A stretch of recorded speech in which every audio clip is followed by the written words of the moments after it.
just approaching one of my favourite entrances into Sean Walsh Park. These beautiful walls here on the right, beautiful stone walls. There's something really special about them.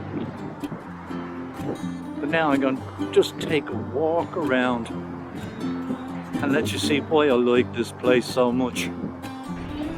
Nice to see a man working hard. John, one of the very hard workers here in the park, has just walked around the corner. Morning, John.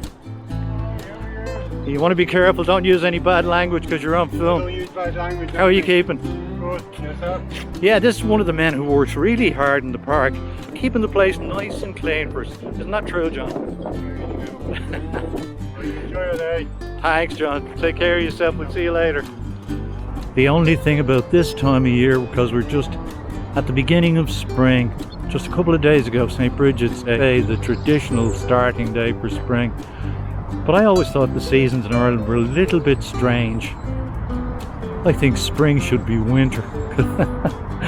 Well, maybe not necessarily, but I tell you something, by times we get some incredibly awful weather at the end of February into March.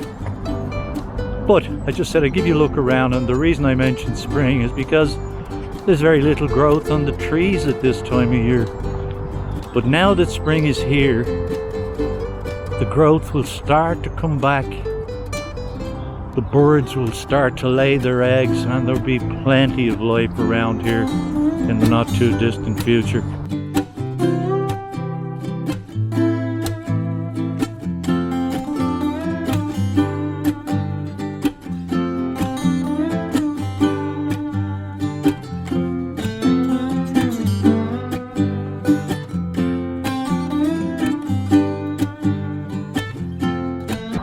Okay, so I'm just coming to the sensory garden here in the park. Let's take a walk around it.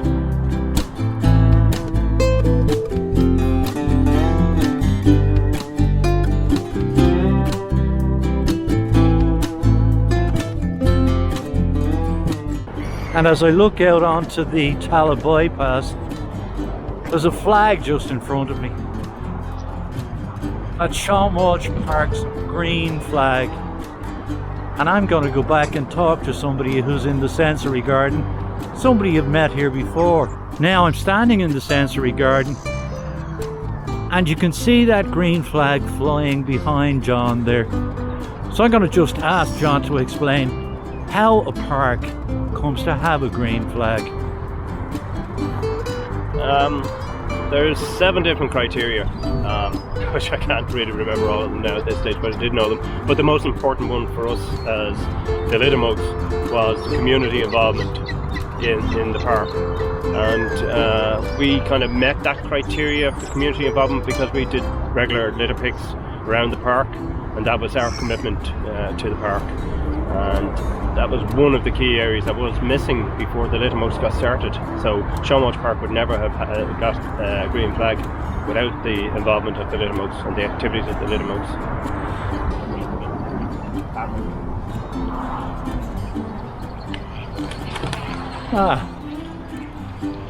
The ducks just took off in nice time. See, and there's a beautiful playground for children just in front of us. The playground that my darling granddaughter is really fond of.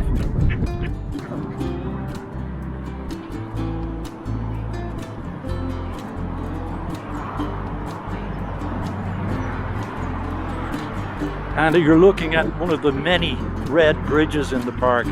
I love these red bridges. They're a great feature. From this side of the bridge you can just see a little waterfall there. And as I swing around, there are a couple of swans, and of course the ubiquitous grey heron. There's a beautiful cygnet, one of last year's I would imagine. And right behind are 2, as I said, ubiquitous grey herons. And there's another one that I didn't see because it was hidden behind them. Look, I was going to say rushes, but not really rushes, are they? Looks like he might be about to take off. I have walked through this park so many times and seen 20, 25, 30 grey herons. In fact, we've actually counted at one particular time 50 herons all at the same time.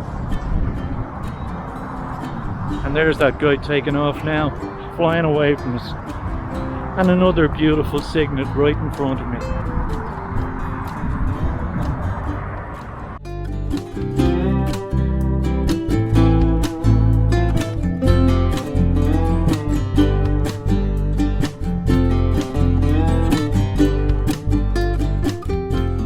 Being so close to the Tallaght bypass, you can hear a lot of traffic in the background, and you can also hear ambulances and police cars as they pass by.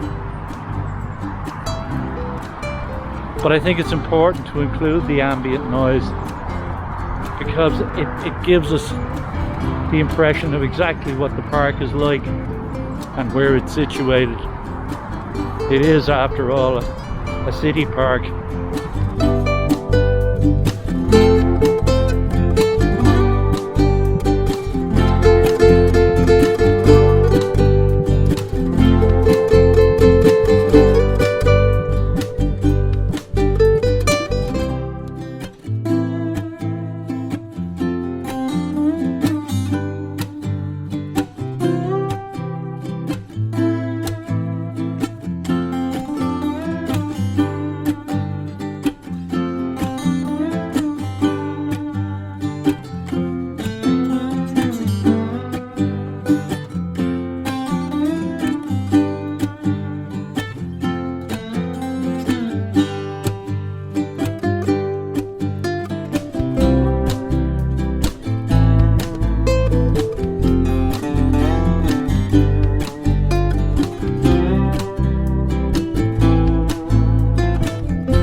Well, thanks again for watching Wildlife Wednesday, folks.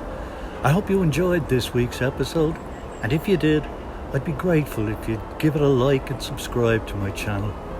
And when you do, don't forget to ring the bell so you're notified every time I upload new content. If you'd like to buy a copy of my safari book From Sunrise to Sunset, just follow the link below the video. Till next week, stay safe, stay healthy, wash your hands and wear a mask where necessary, while continuing to maintain social distancing, because we're not quite out of the woods yet. Even me. Take care, folks. Bye.